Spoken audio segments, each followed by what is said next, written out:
I thought we were in this together. You're a hypocrite. Patricia's face flushed with embarrassment.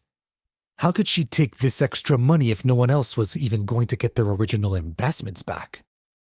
Mr. Evans, she demanded, unsure of herself even as she said it. Everyone here must get their money back. I'll settle for nothing less. If he was being honest with himself, Jerry was troubled.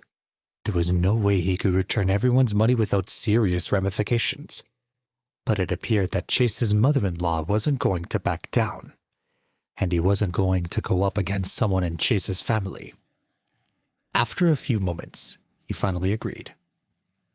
All right, I can begin by giving everyone back $30,000, but I will need approval before releasing the rest. This is a company rule, and even I cannot break it. Jerry could see that this was mostly satisfactory. In fact, some of the crowd hadn't even contributed that much. They weren't going to complain now. As to the matter of Patricia receiving more than her share, the hushed consensus was that she was Chase's family after all, and perhaps she deserved to receive a bit more. When the matter was settled, Patricia pulled Chase aside and asked, Chase, was it really you that called Mr. Evans and asked him to come down here? Chase stammered. He hesitated for a moment and replied, I can't take the credit. I only called a former classmate of mine and asked if he could help. Even I didn't expect Mr. Evans to get here so quickly. Patricia felt oddly relieved to hear Chase's explanation. She really didn't want to start believing that he was anything but less than what her daughter deserved. Really? She thought to herself. How could a good-for-nothing like Chase impress a man like Mr. Evans? It was settled. Chase had called a friend. He really was a loser after all. Then thank that classmate of yours, she said to Chase. And if he's ever in town, please let him know he's welcome over any time. Meanwhile, Chad had retreated into a corner of the building's foyer and was assessing the damage to his face. Worst of the damage to his face was the fact that he'd been shown up by Chase. He wasn't going to forget this. One day Chase would get what was coming to him. Chad took one last look at the scene before walking away toward his car, trying to ignore the sounds of Chase's victory behind him. After receiving their funds from Jerry, the rest of the group went their separate ways.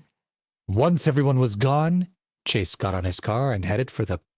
Ever since Chase had taken over Blitz Tech, he had done his best to be a good boss. Having spent so much time as an employee, he knew what it felt like to be ignored and belittled.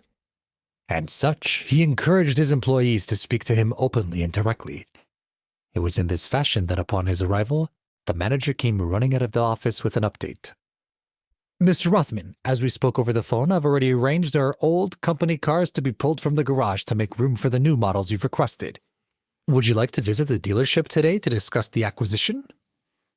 Chase was often passing duties off to Yolanda these days, and so figured they could go to the dealership together so she could be kept up to speed with the transition in case he was needed somewhere else. They agreed to meet there. Once at the dealership, Chase was greeted by a beautiful young saleswoman.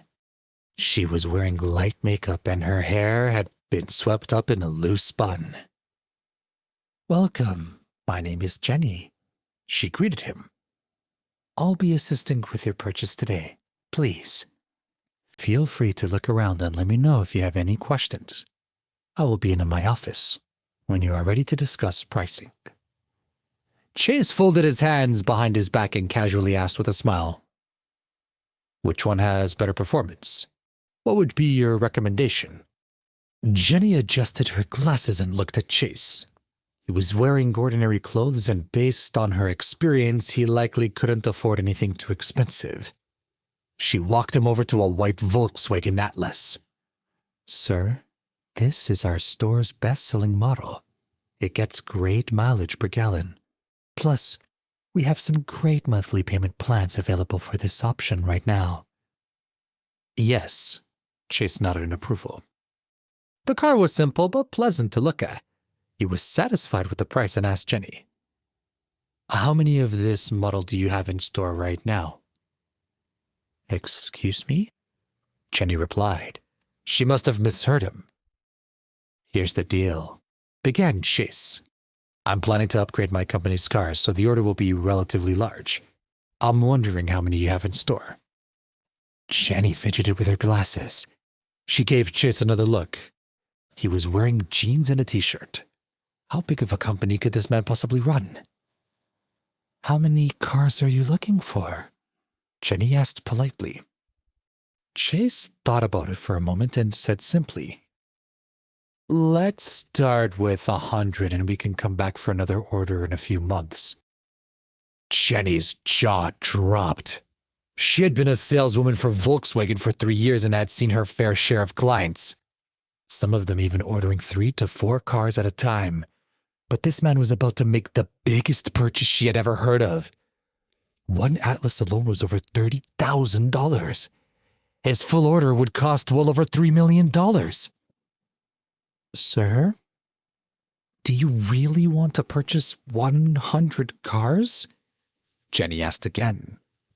Chase looked around and saw that perhaps she was hesitant because she didn't have the stock to fulfill his order. "Look," he said, "I'm not picky.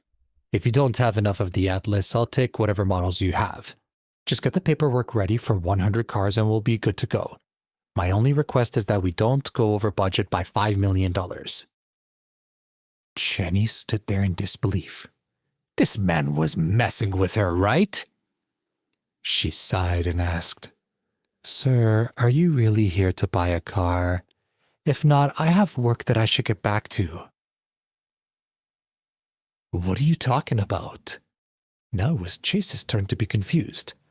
He'd expressed his intention and even made it easy for her. What was the problem? Jenny no longer had the patience. She'd seen people like Chase before. Dressed in cheap clothes, they'd come into the store to look around and pretend they were wealthy, if only for an hour. Sometimes they even brought a date to try to impress them. "Listen, you're not the first person to come in here who couldn't afford a car," said Jenny. "But you are the first person to take the joke to such an extreme." With that, Jenny gently put her hand on Chase's shoulder and directed him toward the exit. Chase sighed. Not this again." Please subscribe to the Pocket FM YouTube channel and press the bell icon for instant notification. Check out our channel for more such exciting shows.